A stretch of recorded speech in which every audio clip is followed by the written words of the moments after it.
स्वागत है आप सभी लोगों का मेरे चैनल साइंस टू टेक्नोलॉजी में। मैं अनुपम विपुल आप सभी लोगों का स्वागत करता हूं आज के शो फ्यूचर फ्राइडे में। आज हम लोग बात करेंगे स्पेस कूलिंग पेंट के बारे में। तो आइए इसे समझते हैं। तो आइडिया क्या है स्पेस कूलिंग, मैंने पहले भी बनाया था तो अब बहुत डिटेल और क्लियर हो गया तो उसे क्लियर करते हैं। तो आइडिया ये है कि दुनिया में हर चीज़ एनर्जी डंप करता है। मैं हूँ, मेरी बॉडी एनर्जी डंप कर रही है। आप हो, आपकी बॉडी एनर्जी डंप कर रही है। बिल्डिंग है, बिल्डिंग एनर्जी डंप कर रहा है। ये टीवी है, एनर्जी डंप कर रहा है। हर चीज़ एनर्जी डंप ही करता है। और यूनिवर्स जो है वो कुछ ज़्यादा ठंडा है। कितना ठंडा है? Absolute zero. मतलब आपके अगल-बगल नहीं, लोकल एरिया में नहीं, local area as in solar system नहीं, लेकिन अगर पूरा बाहर करेंगे वो एब्सोल्यूट ज़ीरो ही है। इसीलिए यूनिवर्स को कहा जाता है हीट डेथ, जहाँ मतलब सब चीज़ एब्सोल्यूट ज़ीरो हो जाएगा। तो हर चीज़ एनर्जी डंप करता है और यूनिवर्स में इन्फिनिट कोल्ड का कैपेसिटी है। और फोटॉन्स फाइनल एनर्जी कैरियर होता है। आप शुरू में कन्वेक्शन, कंडक्शन ये सब होता है। एंड में फोटॉन से ही एनर्जी निकलती है। तो ये आपको समझना है, फोटॉन सारा फाइनल एनर्जी कैरियर होता है। और जितना भी मटेरियल देखते हैं, चाहे उसमें कोई भी एलिमेंट हो, कोई भी कंपाउंड हो, कुछ भी स्ट्रक्चर हो, वो घूम फिर के इलेक्ट्रोमैग्नेटिक वेव से ही रेडिएशन के माध्यम से एनर्जी निकालता है। जैसे कि आपका सन कैसे एनर्जी डंप कर रहा है, वो डंप कर रहा है आपका इंफ्रारेड से डंप कर रहा है, वो ऑप्टिकल से डंप कर रहा है। धरती कैसे डंप कर रहा है? धरती डंप कर रहा है लॉन्ग इंफ्रारेड से। मतलब हम लोग रिसीव कर रहे हैं हाई एनर्जी फोटॉन्स, बाहर रिजेक्ट कर रहे हैं लो एनर्जी फोटॉन्स पे। तो ऐसे ही करके हर एलिमेंट करता है। और ये समझना बहुत ज़रूरी है, हर एलिमेंट का यूनिक आउटपुट होता है। यानी कि अगर आप कॉपर को गर्म करते हैं, कॉपर किस वेवलेंथ से अपने आप को ठंडा करेगा, मतलब कौन वेवलेंथ का फोटॉन्स रिलीज करेगा, वो अलग होगा वर्सेस एल्यूमिनियम। पूरा पीरियोडिक टेबल देखेंगे, सब में अलग होगा। कंपाउंड्स देखेंगे, उसमें अलग होगा। तो इसी तरह जैसे देखिए वाटर वेपर का मतलब सिग्नेचर अलग है, कार्बन डाइऑक्साइड का सिग्नेचर अलग है, ऑक्सीजन का अलग है, मीथेन का अलग है, नाइट्रोजन ऑक्साइड्स का अलग है, सबका अलग होता है। तो वही समझिए। और हमारा एटमॉस्फेयर इकलौता कारण है कि हम लोग बर्फ नहीं बन रहे हैं, क्योंकि हमारे से बाहर क्या कपल है? स्पेस। पूरी एनर्जी बाहर निकल जाएगी। सन जितना एनर्जी डाल रहा है उससे ज़्यादा एनर्जी बाहर निकल जाएगा। और इसीलिए चांद ठंडा होता है। धूप में आप बहुत गर्म रहते हैं, लेकिन जैसे ही रात होता है कट कट फ्रीज, खत्म सर, खत्म, फ्रीज हो जाइएगा। तो हम लोग क्यों नहीं हो रहे? बस वही है कि एटमॉस्फेयर बफर करता है। और एटमॉस्फेयर में ये रहता है कि जो आउटपुट फोटॉन्स हैं, जो फोटॉन्स बाहर निकल रहे हैं, उसको बोलता है भैया तुम थोड़ा सा फिर से नीचे चले जाओ। ऐसे बाउंस कई बार बाउंस करने के बाद बाहर निकलता है। बाहर नहीं, अभी भी निकलता है। मैं क्लियर कर दूं, ऐसा नहीं होता कि बाहर नहीं जाता, नहीं तो हम लोग जल जाते हैं। लेकिन मतलब जो रेट है वो काफ़ी कंट्रोल्ड है, थ्रॉटल लगा हुआ है कि मतलब 100 लीटर प्यार डाल देता है सूरज, तो समझिए उससे सिर्फ 90 लीटर रिजेक्ट होता है, 10 लीटर रखा रहता है कि रात वाला साइड थोड़ा चिल रहे। तो ऐसे करके बैलेंस रहता है। और गैस मिक्स 100% ओपेक नहीं है, यानी कि जो भी आप एटमॉस्फेयर देख रहे हैं वो 100% नहीं कि हर चीज़ रोक देता है। इसीलिए बोले कि हर कंपाउंड, हर केमिकल, हर चीज़ का हुलूलू अलग होता है। तो आराम से आप देख सकते हैं कि वो एक स्पेक्ट्रम में बहुत अच्छा से काम करेगा, दूसरे में नहीं करेगा। यानी कि धरती का स्पेक्ट्रम में ऑप्टिकल क्लैरिटी है, यानी कि मॉलिक्यूल्स जो हैं एटमॉस्फेयर में, वो फोटॉन्स जो वेवलेंथ में इस ये विजिबल वेवलेंथ में उसमें आने जाने देता है, तभी तो आप और हम देख पाते हैं एक दूसरे को। नहीं तो हमें किसी और वेवलेंथ का इवॉल्व होना पड़ता देखने के लिए। और इंफ्रारेड में भी वैसा ही है कि हर वेवलेंथ से बाहर नहीं निकल सकते, लेकिन काफ़ी में निकल सकते हैं, तभी धरती बचा हुआ है। तो वही समझिए कि ऑल हीट जो है धरती पे, जितना भी हीट पड़ रहा है या जितना भी हीट आप निकाल रहे हैं जियोथर्मल से या न्यूक्लियर से, वो घूम फिर के बाहर चला ही जाएगा स्पेस में।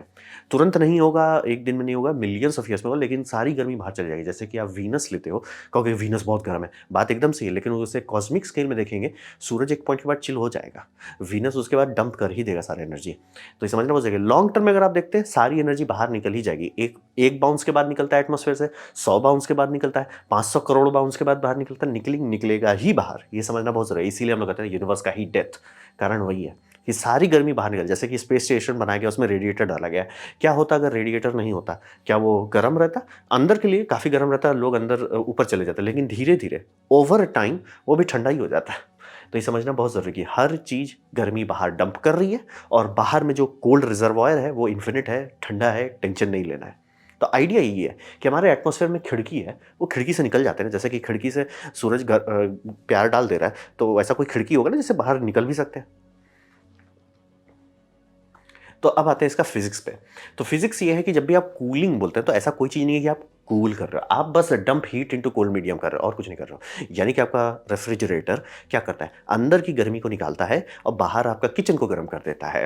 आपका एसी क्या कर रहा है? जैसे यहाँ पे एसी है तो यहाँ का गर्मी निकाल रहा है, बाहर फेंक दे रहा है, और कुछ नहीं हो रहा है। और बाहर कोल्ड होना चाहिए। कोल्ड मतलब कि हम लोग एलिवेटेड टेम्परेचर में कर पाते हैं। जैसे कि मान लीजिए आपका इंडोर टेम्परेचर 25 डिग्री सेल्सियस है, आउटडोर 50 डिग्री, तो बोलेंगे तो आउटडोर तो हॉट है। नहीं, आप कंप्रेसर की नज़र से देखिए, कंप्रेसर जो आउटपुट दे रहा है वो 70 डिग्री सेल्सियस तक हो सकता है, तभी जाके कंडेंसर डंप कर पा रहा है। हम लोग फेस चेंज बस इसीलिए करते हैं कि वो टेम्परेचर एलिवेट कर देता है। तो वही समझिए, घूम फिर के हमेशा एनर्जी हॉट से कोल्ड में ही जाती है। कंप्रेसर बस हमें ट्रिक करने देता है कि सर ऐसा बिहेव करो ना कि सर गर्म हो गया, तो मतलब बाहर वाले एटमॉस्फेयर को लगा रहे भैया इनसाइड का रूम तो 70 डिग्री सेल्सियस है। वही ट्रिक कर रहे हैं, फेस चेंज से हम लोग को ट्रिक कर रहे हैं। लेकिन हमेशा वही समझिए कि हीट आप कोल्ड मीडियम में ही डंप करता है। इसीलिए एसी का बिल ज़्यादा क्यों आता है गर्मी में, कि भैया बैंड बज जा रहा है, एसी कंप्रेसर आपका पूरा जान लगा रहा है, बोल रहा है कि सर हम 60 डिग्री कर रहे हैं, आउटसाइड ही आपका 50 डिग्री सेल्सियस है, गर्मी उतना जा नहीं पा रहा, 10 डिग्री का डेल्टा मिल रहा है, काम उतना नहीं हो रहा है। तो वही समझिए। तो स्पेस में क्या ट्रिक है, स्पेस में इन्फिनिट कैपेसिटी है, पूरा यूनिवर्स स्पेस के अंदर है, तो आपको लोड नहीं लेना, और वो भी एक्सपैंड हो रहा है। टेंशन लेना ही नहीं, स्पेस में कोई जगह की कमी नहीं है और कोई भी कोल्ड की कैपेसिटी की कमी नहीं है, यानी आप कितना हीट डंप कर सकते हैं। पूरा स्टार्स रहता है, तब भी वैक्यूम का टेम्परेचर बहुत कम है। समझ लीजिए कि सन है एक फ्यूजन रिएक्टर जो मिलियंस ऑफ ईयर तक गर्मी डंप करता है, और वैक्यूम ऑफ स्पेस बोलता है फर्क नहीं पड़ता, कैपेसिटी इन्फिनिट है, टेंशन नहीं लेना है। तो वही समझिए कि अब आपको चाहिए क्या, ठीक है, वो है, आपको समझ में आ गया कि इन्फिनिट कोल्ड है वहाँ पे, तो हम उसे टैप कैसे करें। तो आपको कुछ चाहिए जो रिफ्लेक्ट कर सके 100% सोलर, यहीं पे ट्रिक आता है। दिक्कत यह है कि आप बहुत सारा ऐसा चीज़ कर सकते हो जो ये कर दे कि रिफ्लेक्ट कर दे, लेकिन दिन में वो करेगा नहीं, क्योंकि दिन में सन इतना प्रेम डाल देता है कि बिल्डिंग गर्म हो जाती है। तो आपको कुछ चाहिए जो सनलाइट का पूरा ऑलमोस्ट 100% तक को रिफ्लेक्ट कर दे। 100 ना भी हो तो अपर 95 पे होना चाहिए। 99 बहुत बढ़िया बात है, 95 डमाडोल हो सकता है, लेकिन आप कोशिश करना कि अबव 90 से नीचे तो बात ही नहीं करना है। 95 से ऊपर आप सीरियस बात कर रहे हो, और 99 बम बम। 100 तो होता नहीं है, क्योंकि 100 में टेक्निकली सिर्फ एक ही चीज़ है, स्नो, क्योंकि वो डिस्टिल वाटर का बनता है और उसमें जो क्रिस्टल स्ट्रक्चर बनता है, फोटोन बाउंस करके वो बाहर ही निकलता है, और वो फोटोन कभी एब्जॉर्ब सीधे सीधे नहीं करता। तो 99.9999% वो है रिफ्लेक्टिव होता है। जो कहते हैं ना पोलर आइस कैप मेल्ट होता है तो दो तरफा बैंड बसती है, क्योंकि वो सन का जो रिफ्लेक्शन हो रहा था वो रिफ्लेक्शन खत्म हो जाता है, प्लस जो उसके नीचे डार्क जमीन है वो गर्म होने लगता है। रिफ्लेक्शन भी नहीं हो रहा है, और जो जगह से पूरा एनर्जी डंप हो जा रहा था बाहर, वो डंप नहीं हो रहा है। तो वही समझिएगा कि आपको कुछ वैसा ही करना है कि सर मेरे पास एक आइस कैप है जो आपका सर गर्मी को रिजेक्ट कर दे रहा है। अब यहाँ पे समझिए, यहाँ तक कोई बड़ी बात नहीं है, तो बोलेंगे हम लोग बर्फ़ क्यों नहीं रख देते छत पे। बात है कि बर्फ़ जो है रिफ्लेक्ट करने में बहुत बढ़िया है, इमिट में नहीं है। रिफ्लेक्ट और इमिट दो अलग अलग चीज़ होता है। रिफ्लेक्ट का मतलब होता है कि आप पे जो पड़ रहा है आप उसे रिजेक्ट मार रहे हो, पड़ रहा है आपने यीट कर दिया, हटाओ हटाओ यहाँ से, कांच भी कर दीजिए वही कर देगा, कोई टेंशन नहीं है। इमिट का मतलब होता है कि मैं जो खुद इमिट कर रहा हूँ वो किस वेवलेंथ पे, यहीं पे हमारा बैंड बसता है कि हमें जो इमिट करना है वो है इंफ्रारेड गैप में, यानी कि इंफ्रारेड का आप एटमॉस्फेयर का कंपोजिशन लीजिएगा, उसमें एक विंडो है कि इस विंडो मतलब इस फ्रीक्वेंसी के फोटॉन्स को अगर आप रिलीज करोगे वो सीधे बाहर चला जाएगा, एटमॉस्फेयर का कार्बन डाइऑक्साइड उसे बाउंस नहीं करेगा नीचे।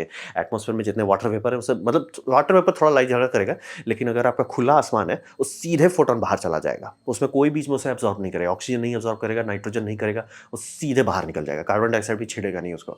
तो हम लोग को उस वेवलेंथ पे निकालना है, यहीं पे बैंड बसता है। बहुत सारी चीज़ें जो रिफ्लेक्टिव है, बहुत सारी चीज़ें जो इमिशिव भी है, लेकिन हमें इन दोनों की शादी करानी कि सर आप रिफ्लेक्ट 100% सन का लाइट करो और इमिट भी एकदम उसी विंडो में करो। यही दिक्कत है, यहीं पे हमारी बैंड बस्ती के ये दो मतलब समझिए अपोजिट प्रॉपर्टीज एक साथ लाना है कि सर इमिट आईआर विंडो में करो और रिफ्लेक्टिव 100% करो, ये दो करना मुश्किल है। तो वही समझिए, तो ये ऐसा मान लीजिए हम लोग कर देते हैं, बना लेते हैं ऐसा कोई मटेरियल, तो ये कब तक काम करेगा, ये तब तक काम करेगा जब तक वो आसमान देख सकता है। ये किसी शेड में नहीं काम करेगा, जैसे मान लिया पेड़ है, पेड़ के नीचे रख दिया ठंडा होगा, नहीं, इसको एक्चुअली स्पेस देखना है। फर्क नहीं पड़ता दिन में देख रहा है रात में देख रहा है, फर्क नहीं पड़ता, लेकिन आसमान देखना है। और इसका ब्लॉकेज से दो ही चीज़ से हो सकता है, आपका बहुत कोहरा हो या बारिश हो रहा हो, और चीज़ से आप रोक नहीं सकते इसको। तो वही समझिए, जब तक आसमान दिख रहा है तब तक ये एनर्जी डंप कर पाएगा, इसको कोल्ड रिजर्वायर मिल रहा है, एनर्जी खुद ब खुद जाना चाहता है। और वही इसका ट्रिक ये है कि वो इमिट ऐसा कर रहा है कि सर एनर्जी चला भी जा रहा है। तो और वह रहा बात कि सूरज एनर्जी डंप नहीं कर पा रहा है क्योंकि ये 100% रिफ्लेक्ट कर रहा है, और ये खुद ब खुद अब जो इमिट कर रहा है वो इमिशन के कारण ही अगल बगल का एनर्जी एब्सॉर्ब करने लग रहा है। क्यों भैया, आपने फोटोन इमिट कर दिया, आपका क्या हुआ, टेम्परेचर घट गया। आपका टेम्परेचर घट गया, क्या हुआ, तो अगल बगल वालों के हिसाब से आपने अनइक्विलिब्रियम क्रिएट कर दिया, इक्विलिब्रियम का ब्रेक हो गया, आप ठंडे हो गए, ये गर्म हो गए, तो क्या होगा, एनर्जी आ जाएगी, इससे और ठंडा होने लगेगा। तो यही ट्रिक यही होता है कि जैसे आप कभी बर्फ़ का ये मतलब बर्फ़ भरा हुआ गिलास रखते हैं सामने और वो गर्म हो जाता है, तो हो क्या रहा है, रूम का टेम्परेचर उसे इक्विब्रिलेट कर रहा है, वही समझिए। आप तो वही कर रहे हो कि आप वहाँ एक कांस्टेंट बर्फ रख दे रहे हो कि सर एनर्जी तो उससे बाहर निकलते जा रहा है, तो बाहर कहाँ जा रहा है, स्पेस में जा रहा है। इसीलिए अंतरिक्ष देखना चाहिए। आप किसी ऐसे जगह पर रख देते हैं जहाँ कुछ भी उसके ऊपर है, वो काम नहीं करेगा। बादल भी है तो भी नहीं काम करेगा, खुला आसमान चाहिए। तो ये समझिए, जब तक इसके पास पूरा आसमान देखने का है, जो कि 90% टाइम इसको मिलेगा, टेंशन नहीं लेना है। और यहाँ पे एक थोड़ा सा तकलीफ आता है कि यहाँ तक हम लोग पहुँच गए, रिफ्लेक्शंस बना दिए और ऐसा भी बना दिया कि इमिट भी कर रहा है, यहाँ तक है, तो दुनिया का सारा प्रॉब्लम क्यों नहीं सॉल्व हुआ। यहाँ पे दिक्कत है कि इसमें बहुत ज़्यादा हीट आप डंप नहीं कर सकते। इससे गर्मी निकलता है, ये बात एकदम सच है, लेकिन बहुत कम मात्रा में निकलता है। तो लेकिन क्या होगा अगर हम इसे गर्म करते हैं, जैसे मान लीजिए आपका कंप्रेसर का जो 60 डिग्री सेल्सियस है, उसे इस पैनल पे ही डाल देते हैं कि भैया 60 डिग्री सेल्सियस का पैनल कर दें। प्रॉब्लम होता है कि अगर आप कोई भी मटेरियल को हीट करते हैं तो उसका जो इमिशन स्पेक्ट्रम है वो शिफ्ट हो जाता है, वो थोड़ा, जिसे हम लोग ब्लैक बॉडी रेडिएशन कहते हैं, अलग होता है ना। कलर टेम्परेचर क्या है, ब्लैक बॉडी रेडिएशन का आउटपुट है। तो वही समझिए कि आप शिफ्ट कर देते हो, विंडो से बाहर चला जाता है, विंडो से बाहर चलता है, फिर एटमॉस्फेयर रिजेक्ट कर देता है उसे कि भैया तुम फिर से वापस नीचे जाओ। हमें वो नहीं करना है। ये एक लिमिट है, लॉ ऑफ फिजिक्स का एक थोड़ा सा लिमिट है। अगर कल को हम लोग कोई मटेरियल निकाल लिए जो बहुत हाई एनर्जी खाने के बाद, मतलब समझिए विंडो से पहले होना होगा उसको, विंडो से पहले होके वो शिफ्ट होता है उसमें, हमारा प्रॉब्लम सॉल्व हो जाएगा। अभी तक तो नहीं मिला है। अभी जो मिला है रिफ्लेक्टेंस 100% हो गया, प्रॉब्लम सॉल्व। इमिशन हो गया, एग्जैक्टली उसी विंडो में हो गया, बस थोड़ा कम है। तो वही समझिए कि इमिशन कम है। तो आप कितना देख रहे हैं, आप देख रहे हैं अगर आपको 1 स्क्वायर मीटर एरिया दिया जाए तो 30 से 40 वाट का कूलिंग मिलेगा। बोलेंगे 30 से 40 वाट तो बहुत कम हो गया। हाँ भी और नहीं भी। हाँ, 30 से 40 वाट कम है क्योंकि उससे ज़्यादा तो आप सोलर पैनल लगा सकते हैं, बट वो एब्सोल्यूट कूलिंग दे रहा है, यानी कि सन आपको गर्म नहीं कर पा रहा है और आप कंटिन्यूअसली ठंडा होते जा रहे हैं। यानी कि अगर आप उसके पीछे एक सील इन्वायरमेंट बना देते हैं, उसके अंदर बर्फ आ जाएगा कुछ दिन के अंदर, क्योंकि दिन में उसमें गर्मी घुस नहीं रहा है और रात में वो कंटिन्यूअसली निकाल रहा है और दिन में भी सब एम्बिएंट रह रहा है। यानी कि दिन में उसका टेम्परेचर, मान लिया आसपास का एटमॉस्फेरिक टेम्परेचर और सरफेस टेम्परेचर आपका 50 डिग्री सेल्सियस हो रहा है, वो आराम से 45 ही रहेगा, 5 डिग्री कम रहेगा। और मतलब अंदर में पेनिट्रेट नहीं कर रहा है, रिफ्लेक्ट करते जा रहा है, वो ठंडा है ठंडा है। रात में क्या हो रहा है, रात में आपका बाकी सारा 30 डिग्री हो रहा है, ये उतर जा रहा है 20 डिग्री सेल्सियस तक। नीचे हमेशा ठंडा रहेगा, सब एम्बिएंट, यानी कि जो भी आपका एम्बिएंट टेम्परेचर उससे कम ही रहेगा, दिन में भी रात में भी। तो कंटिन्यूसली आप सील कर देते हैं उसे कि किसी और जगह से एनर्जी उसमें डंप नहीं हो रहा है, वो बहुत ठंडा कर देगा। तो 30-40 वाट कम ज़रूर है लेकिन यूजलेस नहीं है। लेकिन इसका ये फ़ायदा है, सबसे बड़ा फ़ायदा है कि 24/7/365 काम करता है। बस इंडिया में मानसून के टाइम में इस काम नहीं करेगा ठीक से, लेकिन क्यों बोल रहे हैं, वाटर वेपर जो है वो उस वेवलेंथ को ब्लॉक कर सकता है, और खासतौर पे क्लाउड कवर आता है ना, तो उसका बाउंस कर देगा वो फोटॉन्स को। बाकी सारी चीज़ के आर पार चला जाता है, इसलिए हीट कर देता है। लेकिन अभी वही बोल रहे हैं, आप सोचिए आप स्कूल का छत को कवर कर दिया जिसमें धूप की गर्मी पड़ नहीं रही है और वो कंटिन्यूसली 30 से 40 वाट हीट पर स्क्वायर मीटर डंप करते जा रहा है। क्या फ़र्क पड़ता है, एक दिन में नहीं पड़ता है, 4-5 दिन में अच्छा थोड़ा ठंडा हो रहा है, 1-2 महीना बाद ऐसे ही में ठंडा हो रहा है। बस तब आप ऐसे जगह पे आ जाएंगे कि अगर आसपास का एटमॉस्फेरिक हवा अगर उसमें एनर्जी नहीं डंप करेगा, वो सही में ठंडा होना शुरू हो जाएगा। क्योंकि मतलब समझिए आप लिटरली उसको ऐसा कर दिया कि भैया तुम वैक्यूम में चले जाओ। तो फिजिक्स है, ये कोई मैजिक बात नहीं, फिजिक्स है। बस हमें ये 2 चीज़ को लाना है कि आपका सनलाइट पूरी तरह से रिफ्लेक्ट हो और आपका जो हीट है वो उस विंडो से निकल सके। तो ये 30-40 वाट में भी बहुत चीज़ हो जाता है। अब बात करते हैं यूट्यूबर के बारे में। इस मामले में टेक इंग्रेडिएंट्स ने बनाया है इस पे बहुत डिटेल वीडियो, फुल ट्यूटोरियल कि शुरू से लेकर अंत तक आप कैसे बना सकते हैं बेरियम सल्फाइड का इस्तेमाल करके, सल्फेट का इस्तेमाल करके, BaSO4 का इस्तेमाल करके।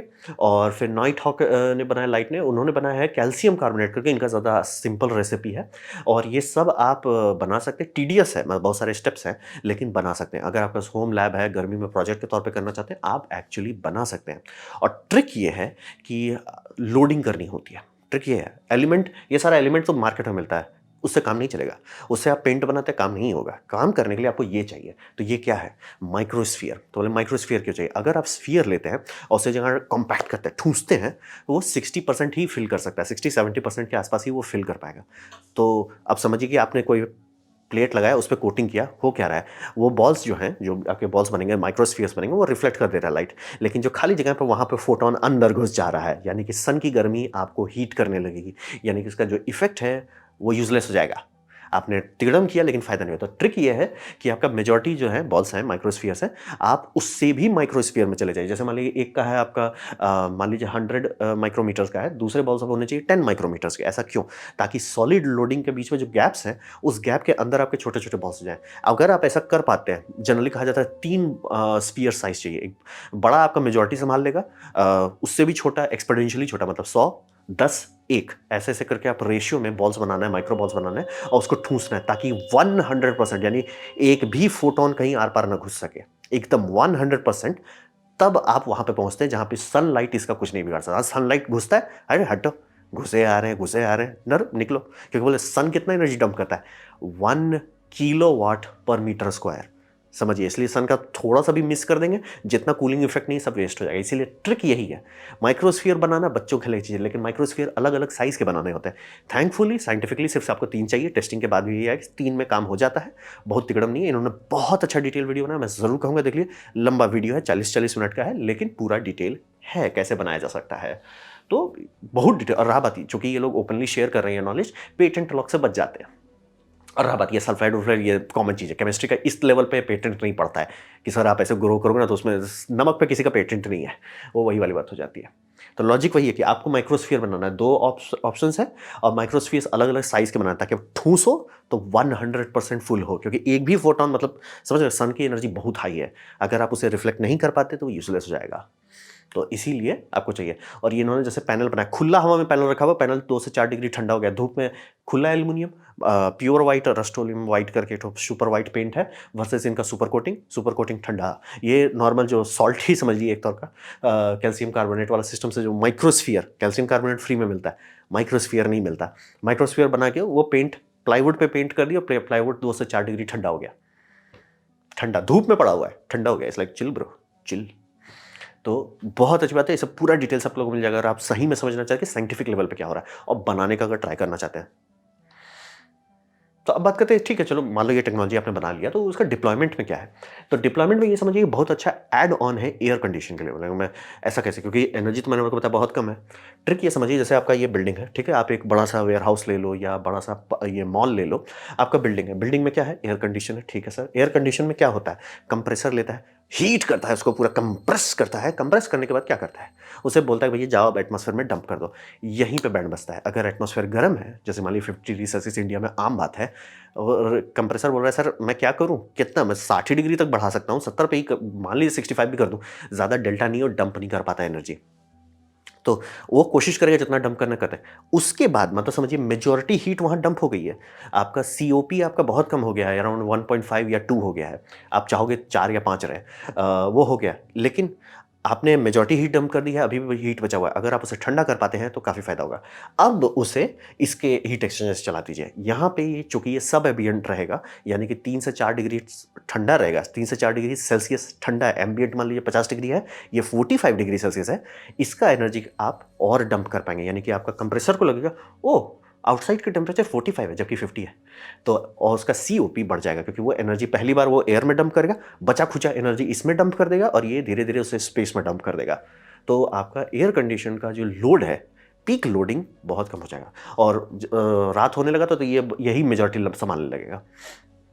तो वही समझिए कि मेजॉरिटी हीट एयर में डंप कर दी, उसके बाद जो बचा खुचा है और उसका ठंडा करने के लिए आप उसे स्पेस में डंप कर दे रहे हैं। तो ये काफ़ी यूज़फुल है। क्या ये 100% लोड हटा देगा एसी का? नहीं, ऐसा कभी नहीं होगा, लेकिन इतना ज़रूर कर सकता है कि आपका जो एसी बिजली बिल प्रेम से खा रहा था, वहाँ पे बोलेगा अच्छा ठीक है भाई 10-20% आप भी खा लो, थोड़ा सा बचेगा। और रहा बात वो सुनने में और लगे 10-20%, सर बिल देखें ये सबका, कभी कमर्शियल बिल्डिंग्स का बिल देखें एसी में कितना जाता है। वहाँ पे आप बोलिए 10% बचेगा, सीधे बोलेंगे चुपचाप से पैसा लो हमको लगा के दो, काम खत्म, डिस्कशन भी नहीं होगा, काम कुछ नहीं, चुपचाप से पैसा लो हमको दे दो। 20% आप छुआ दिए ढंग से बैलेंस करके, खत्म।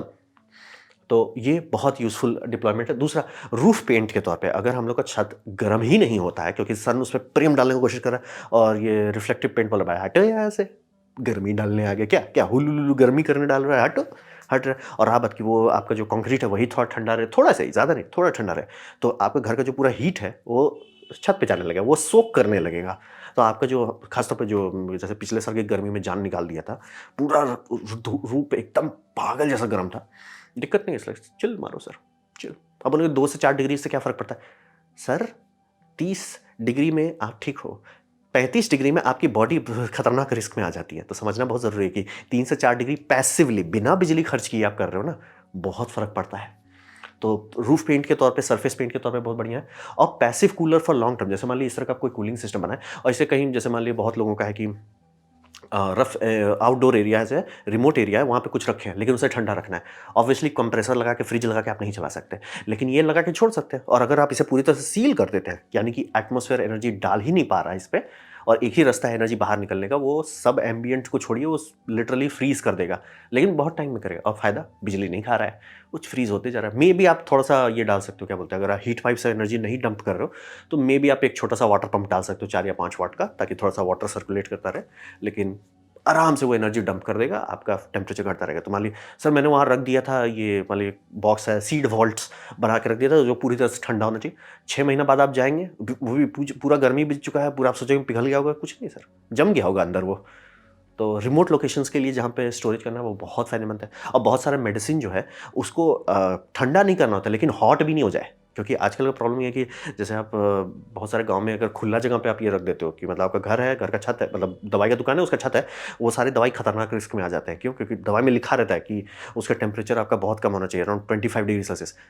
भूंज रहे हैं 30 डिग्री सेल्सियस एयर टेम्परेचर पे, कैसे रखिएगा? फ्रिज तो आप लगा नहीं सकते हर जगह, ये तब भी फायदेमंद रहेगा। तो बहुत स्कोप डिप्लॉयमेंट में है, सीधा सीधा। अगर हम लोग पूरी दुनिया का एयर कंडीशनिंग का लोड थोड़ा सा भी कम करते हैं, बिजली पैसा इतना बचेगा कि लोग सीधे सीधे करेंगे। तो डायरेक्ट बेनिफिट है, ये सोच के मत उतना कम से क्या होगा, सीधा सीधा चुपचाप से पैसा लो, हमको दे दो। लोग लाइन में लगे हुए हैं, आपको ये सॉल्व करना है बस। तो अब बात करते हैं भविष्य में क्या होने वाला है। तो यहाँ पे समझिए कि इस फील्ड में ये जो स्काई कूल पैनल है, इसका स्कोप खुल गया है और सब कंपनी को दिखा है। 2010 से इसमें लोग काम करना शुरू किया, 2015 में पहली पहली कंपनी आना शुरू हुई है और अब लोग इस पर टूट पड़े हैं, गाड़ी खुल गई है। तो समझना बहुत ज़रूरी है, क्योंकि तो अब बचा क्या है? अगर तब से इतना लोग काम कर रहे हैं तो दिक्कत क्या है? दिक्कत है प्रोटेक्टिव कोटिंग अभी तक सॉर्ट नहीं हुआ है। तो रहा बात की, जैसे मान लीजिए हम लोग कोई भी पेंट करते हैं, पेंट के ऊपर एक कोटिंग डाली जाती है, चाहे वो टेफलॉन कोटिंग हो चाहे कुछ भी हो, कोट कर देते हैं। तो इसके ऊपर क्यों नहीं कोट कर सकते? आप कोट करेंगे, चांसेस है कि उसका प्रॉपर्टीज़ की बैंड बजा देंगे। पॉलीइथीन ही सिर्फ ऐसा चीज़ है जो उसका मतलब आईआर विंडो का काम को ब्लॉक नहीं करता। तो थोड़ा सा ट्रिक है कि इसे ऐसा कोटिंग बनाना जो काम करता है वो हो गया सॉल्व। बस उस कोटिंग के ऊपर हमें कुछ ऐसा प्रोटेक्टिव लेयर बनाना है जो उसे लॉन्ग टर्म स्टेबिलिटी दे, वो अभी नहीं है। तो अभी के केस में जितना आप देख रहे हैं, पैनल के ऊपर एक समझिए पॉलीथीन शीट है, एक्रिलिक नहीं, एक्रिलिक इंफ्रारेड रिफ्लेक्ट कर देगा। आपको पॉलीथीन चाहिए जो इंफ्रारेड को सीधे बाहर जाने देते। तो मतलब एक खास पॉलीमर है जो हम लोग मिलता है, सेल्फिन रैप देखते हैं वही वाला है, वो आपको अलाउ कर देता है, लेकिन वो आप जानते हो वो उतना तगड़ा चीज़ नहीं है। तो वो थोड़ा सा है लिमिटेशन की। हमने पेंट्स बना लिए, पेंट सॉल्व हो गया, पेंट अप्लाई करना है वो सब सॉल्व हो गया, सॉर्टेड हो गया, लेकिन हमको ये चाहिए किसी भी तरह से करके, ये चाहिए कि इस पर थोड़ा टिकाऊ बना सके, कि सर ये लगाए हैं और कम से कम 4 साल या 5 साल अगर वो टिक जाता है, वर्थ हो जाएगा। वहाँ थोड़ा सा आउटडोर रेजिलियंसी की, मतलब बनाया तो बम बम रहे, वहाँ पे थोड़ा सा हमारा लिमिटेशन है। और चूंकि टेक्नोलॉजी ओपन सोर्स है, मतलब आप कुछ कुछ चीज़ पे पेटेंट नहीं लगा सकते। और स्पेशल सॉस से बोले, सब लोगों ने क्लियर करके दिखा दिया, सर स्फीयर है और उसके अंदर और छोटा स्फीयर है और उसके अंदर और छोटा स्फीयर है, 100, 10, 1, और कुछ आपको करना ही नहीं। और उसका बाय द वे रेशियोज भी बहुत कम हो जाता है, जैसे कि आपका मेजॉरिटी 3 पार्ट्स आपका मेन होगा, 1 पार्ट आपका छोटा वाला होगा, उसका 1 पार्ट ये होगा, मतलब एक्सपोनेंशियली कम हो जाता है। लेकिन आप पूरा सॉलिड फीलिंग कर सकते हैं ताकि सन प्यार ना डाल दे, और ये इमिट ऐसा कर देगा कि आपको टेंशन नहीं लेना, पॉलीथीन से बस कवर करना है, हो जाएगा। और इसमें सबसे बड़ा फायदा है कि लोकल मैन्युफैक्चरर्स कूद सकते हैं, यानी कि यूरोप में कोई कंपनी क्रैक कर लेता है, वो इंडियन मार्केट को फ्लड नहीं करेगा। चाइना में कोई क्रैक करता है, वो इंडियन मार्केट को फ्लड नहीं करेगा। यहाँ पे सब लोकल कंपनीज अपने से कर सकती है कि सर क्योंकि आप बनाओगे, शिप करोगे, हुलू लुलू करोगे, सर यहाँ ही बन रहा है, ओपन चीज़ है। और कुछ कुछ कंपनी ट्राई कर रही है कि मतलब इसी फिलॉसफी पे कि सर नाइट सोलर पैनल बनाते हैं, मतलब वो कैसे चलेगा? बात है अगर आपका नाइट में अगर आप यही चीज़ करते हैं, पैनल रिफ्लेक्ट करते हैं, बहुत ठंडा हो जाता है। तो अगर ऐसा आप कर देते कि राइट में है, सील कर दिए हैं, फोटोन के माध्यम से एनर्जी निकल रहा है, वो बहुत ठंडा हो सकता है, तब आप पेल्टियर से एनर्जी निकाल सकते हैं कि एम्बियंट जो भी है आपका 20 डिग्री सेल्सियस है, और ये मान लीजिए 0 डिग्री सेल्सियस हो गया रात में, तो 20 डिग्री का डेल्टा आप उससे पेल्टियर के माध्यम से एनर्जी निकाल सकते हैं। क्या प्रैक्टिकल है? हाँ भी और नहीं भी। नहीं इसलिए क्योंकि एनर्जी बहुत कम आता है, हाँ इसलिए कि अगर 2 गीगावाट का सोलर फार्म है, उस पे होपफुली थोड़ा खींच देते हैं, वहाँ तक आप करते हैं और कुछ किलोवाट ही आता है, लेकिन कुछ किलोवाट 24/7 तो आपका आ रहा है ना। तो मे बी स्कोप है, मतलब मैं एकदम क्लियर हूँ, स्कोप है, अभी गाड़ी खुली है, और जो कंपनी क्रैक की इसे फटाफट बनाना और फटाफट इस पर कोटिंग करना ऐसा कि ये टिक सके लॉन्ग टर्म तक, बढ़िया स्कोप है सर। और हर कोई कूद सकता है, आपको पेटेंट वोटेंट का टेंशन नहीं लेना। हाँ, कोटिंग जो आप प्रोटेक्टिव कोटिंग है उस पर भले कोई कंपनी ट्रिक मार सकता है, लेकिन अगर जल्दी से कूद जाते हैं तो शायद वो भी टेंशन ना हो। तो है, अच्छा स्कोप है, अच्छा डायरेक्शन में हम लोग जा रहे हैं। हो सकता है कि कल को ऐसा टाइम आए कि हमारा धरती का टेम्परेचर एक्चुअली थोड़ा घटने लगे, कि सारे बिल्डिंग्स एकदम चकाचक, सन का एनर्जी हटो, हटो, हटो, क्या गर्म कर रहे हो, हटो। तो there is some good potential here. तो ये था मेरा प्रेजेंटेशन स्काई कूल पैनल और या सुपर रिफ्लेक्टिव पेंट के बारे में। उम्मीद करता हूँ आपको अच्छा लगा, कुछ सीखने मिला, कुछ समझ में आया। अगर ऐसा है, लाइक कर दे, दोस्तों शेयर कर दे, उससे मेरा काफ़ी भला होगा। नहीं अच्छा लगा, नहीं पसंद आया, कोई बात नहीं, आप डिसलाइक दबा सकते हैं। मैं कहूँगा डिसलाइक 2 बार दबाएँ, उससे मुझे पता चलो कितना नापसंद हुआ है। मैं आपसे कहूँगा कि कमेंट लिखें, मैं हर कमेंट को पढ़ने की कोशिश करता हूँ। आपसे कहूँगा सब्सक्राइब कीजिए, बेल दबाइए अगर आप फ्री हैं तो। आपने यार वीडियो दिखा, जान के मुझे बहुत खुशी हुई। धन्यवाद।